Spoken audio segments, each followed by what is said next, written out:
So, today's video is going to be about, I don't even know what the name of the documentary is.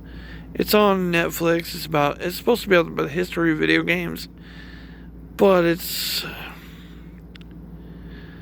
I'm sitting here talking to myself, going like, there's something wrong with this video.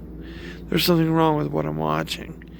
There's something good about it. It's just, the show is called High Score. It's a documentary about video game industry. And, you meet a lot of interesting people who created video games throughout, the last 4 decades of video gaming. But, then you have to meet Rebecca. I know, I'm not her enemy. But she was like John when John won the Space Invaders championship back in 1980. In 2020 she can be whoever the fuck she wants. But, when she was 10 years old, when he was 10 years old, whatever. But they focus on that. Right? Gender dysmorphia. Okay. And then we move on to the RPG section. And this is one that fucking pissed me off. I wanted to like this series. You got your opening salvo of SJW nonsense. I'm like, okay, cool, whatever. I can get past it. Because this is actually the person that did it. Now they're 40 years older. They're, 50 years old. Let them enjoy their lives however the fuck they want to. Just like, Kylie Jenner or whatever he calls himself. She calls herself shit. I get taken down for that. But nobody's going to watch this video anyways. But the next one, it's about RPGs. And I'm like, oh, this is my bread and butter. And they have Richard Garriott in there, which I absolutely love those segments, And this other woman who created something else that I never played. But, I think she was the lead on graphics and text-based games. She wanted to tell stories and stories with graphics. So, yeah, that was her deal. And Richard Garriott, he's there to, provide the moral compass. Quest of the Avatar. He didn't want all the gamers to be a bunch of ne'er-do-wells that stole from every shop and murdered everybody. Like you see in... Well, you don't see it because nobody plays D&D for real anymore. We just watch it. Watch other people play it. Someday, I'm going to get to play D&D again. But due to the lockdown and all this COVID-19 nonsense, I don't get to. But, yeah. Anyhow, that episode was marred by, I don't know who, a gay game developer. Didn't work at a company, didn't try to do any of that, but he felt like the power of the gay movement, and he was a, MIT graduate. So he's like, you know what, I can make my own video game. And he made a video game. And all your enemies are rednecks, and Jerry Falwell is the end boss. It's just like, okay, well, let people live out their fantasies. I'm fine with that. Why the fuck we have to waste 10 minutes on the history of video games with this guy's story? It's just, I don't care about individual stories that failed because only 200 people bought his game. It wasn't a smash success. It wasn't any kind of building block in the history of video games. So why was it added to the history of video games documentary? I'll tell you why. To appease and appeal to people that are never going to watch it. People that don't have a Netflix subscription. People that are just going to go, oh, there's a history of video games out there. Well, it better have every gay and lesbian and trans. And yeah, they cover all that shit. They cover their bases. The filmmakers, they're doing the right thing for all the wrong reasons. They're trying to appease a mob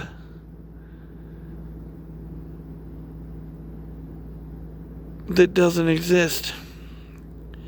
It's like 10 or 12 people on Twitter. They're going to decry your fucking movie. Yet, you have to... You feel the need to put long swaths of... I don't know, if the filmmakers are gay, maybe this is what they want. I don't know. But to me, it tunes me out. I'm like, okay, so you're a gay athlete. Alright, what did you do to change video games? Oh. Well, that's an interesting story. Right on, it's good to hear your story, right? I didn't care that he was gay. I didn't have to hear his gay athletic story before we got into, like, hey, this is Jerry. And he changed the color of the players in Madden. Which I never noticed. Never cared to notice. I wanted to know it was an authentic football simulation. Like, actually, the sport. I never once cared about the color of the skin of the players. But he did. And he got black guys put into Madden. Right on, dude. That's your contribution to the video game industry.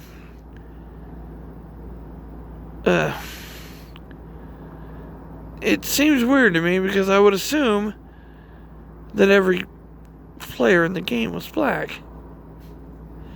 As I've played Madden for a long time, I just assumed all the players were black. At least most of them. The linemen, the quarterback were white. Occasionally a whiteout or a H-back or something. But, gee whiz. Nah. I don't know what you'd call this. Most woke history of video games ever made. And I don't know, people are liking it or not. I can tell you right now, I ain't liking it. I just, like, when it gets to that gender and social politics shit, I just skip to the next episode. I'm like, okay, this is the part I might seem like I don't care about these people. The history of video games has been marked by people of all colors, races, genders, gender dysmorphia, everything. I get it. Because it's almost as old as me. The video game industry is almost as old as me. But this show is like focusing on, you can say they're marginalized, but they're such a small portion of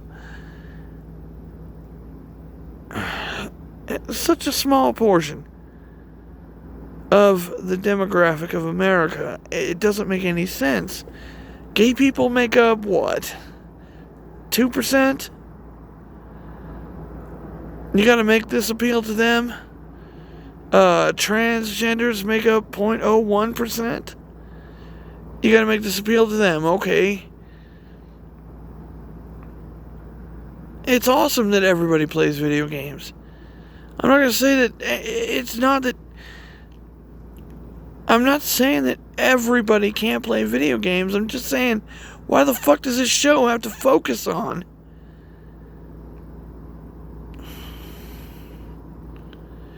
gender dysmorphia, gay and lesbian issues, racial issues.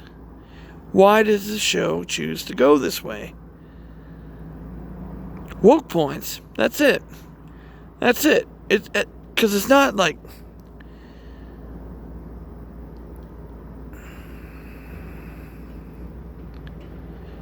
You know, the gay guy that made that video game about being gay, well, guess what? No one's hired him to make an awesome new video game.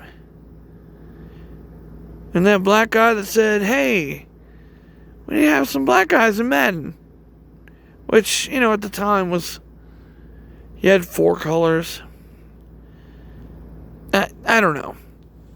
I don't know. Yeah, they made a change. But to focus on them for, you know, these episodes are about 40 minutes long. And now I've had to deal with, I shouldn't say deal with, accept the show, which is about video games, instead be about people. I mean, Nolan Bushnell, he's the introduction to the show. And he's the, grandfather of Atari. And he released the worst video game of all time. And he admits that in the opening stanzas of the show.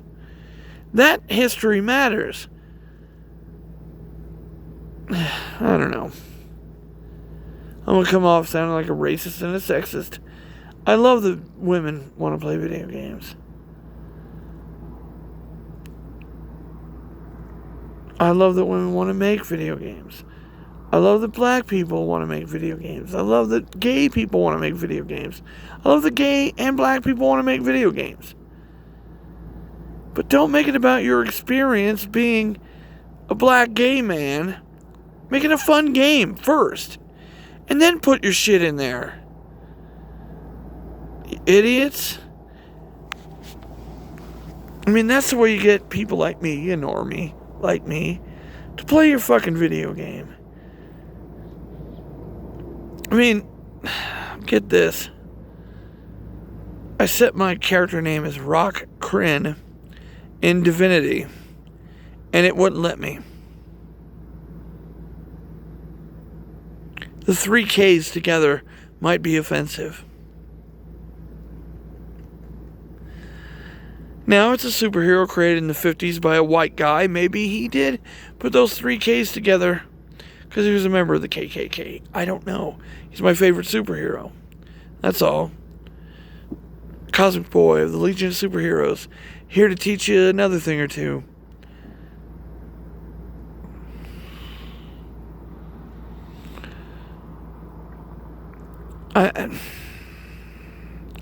If this is the world I have to live in, I don't want to live in it anymore. If this is the entertainment that they're going to give me, I just don't want any more entertainment. I mean, they're talking about the history of video games, and yes, I understand.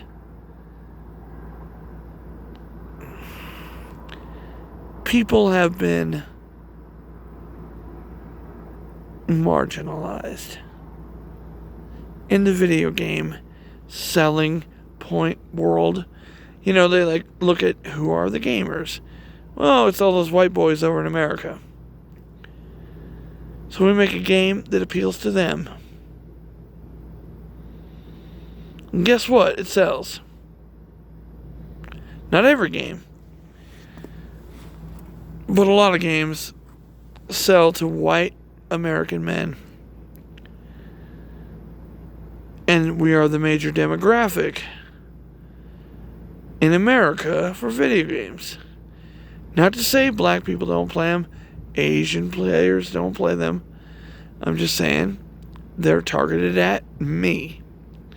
As a white man, most every game out there is targeted at me. Now, I have to tell you, there's this particular type of game that I really, really like.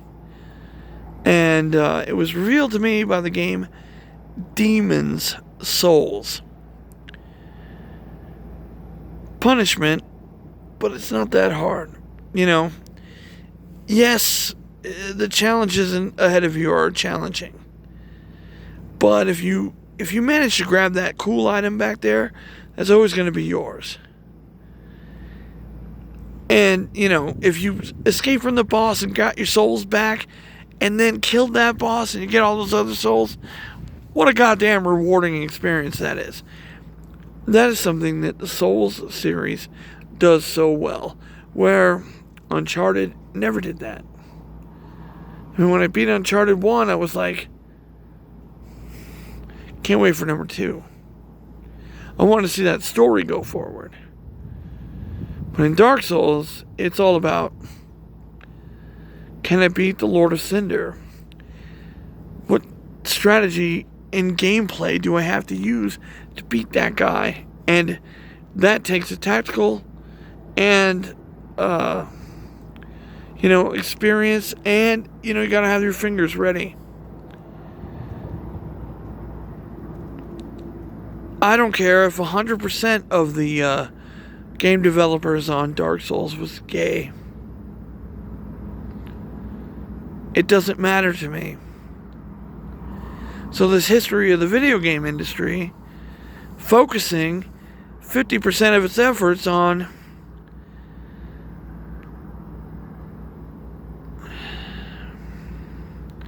seems like a waste of time.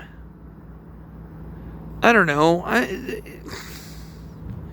Watch the show and see if you don't just go to the next episode. Because that's all I've done. They start talking to some gay guy or some, trans person or some...